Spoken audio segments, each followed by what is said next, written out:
পয়গম্বর আরবি সাল্লাল্লাহু আলাইহি ওয়াসাল্লাম একটা কবরের পার্শ্ব দিয়ে হেঁটে যাচ্ছেন। আল্লাহ পাক রব্বুল আলামিন ওহীর মাধ্যমে জানিয়ে দিয়েছেন, পয়গম্বর এই যে কবরের পার্শ্ব দিয়ে আপনি হেঁটে যাচ্ছেন, এই কবরে আপনার একজন সাহাবী আযাবের গ্রেফতার হয়ে গেছে।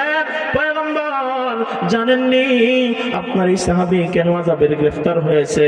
আল্লাহ পাক রব্বুল আলামিন জানিয়ে দিলেন, পয়গম্বর আপনার এই সাহাবী উটের প্রস্রাব থেকে বেঁচে থাকতো না, এই কারণে আযাবের গ্রেফতার হয়েছে। একটু জবাব দেন, কিসের প্রস্রাব থেকে বেঁচে থাকতো না? উটের প্রস্রাব থেকে, মানুষের প্রস্রাব থেকে না, উটের প্রস্রাব থেকে।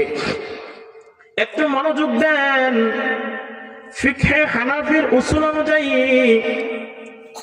কোন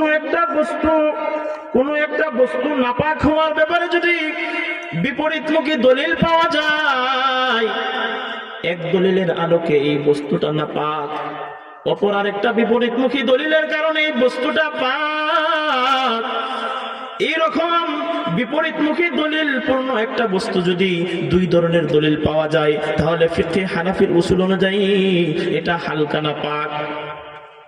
আর যদি সকল দলিলে প্রমাণ হয় এই বস্তু নাপাক, কেউ কোনো বিপরীত মত পোষণ করেন নাই, সকলের মতে সকল দলিল অনুযায়ী বস্তুটা নাপাক, এটা হলো নাজাসাতে গলিজা, শক্ত নাপাক, কঠিন নাপাক, বড় ধরনের নাপাক।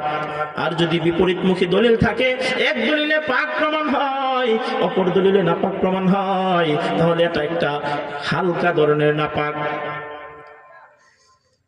ওই যে উটের প্রস্রাব হানাফি উসুল অনুযায়ী, ফিকহে হানাফি উসুল অনুযায়ী হালকা ধরনের নাপাক, কারণ হাদিসে উরাইনা নামক একটা হাদিস আছে।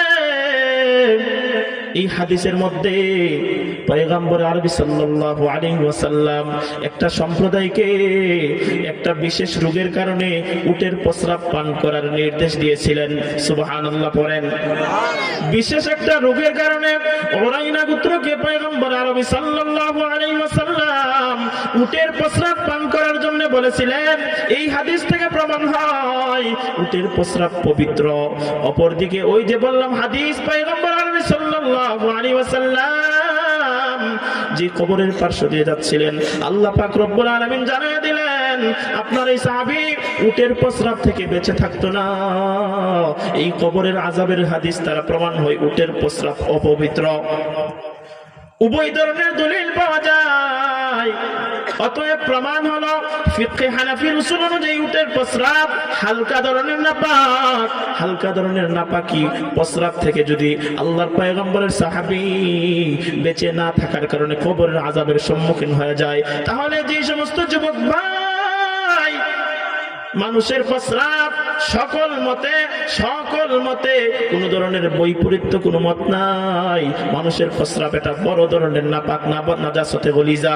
এই বড় ধরনের নাপাকি থেকে না বাঁচার কারণে আল্লাহর পক্ষ থেকে কেমন আযাবের ভয় করতে হবে, কথা বলেন ঠিক কিনা?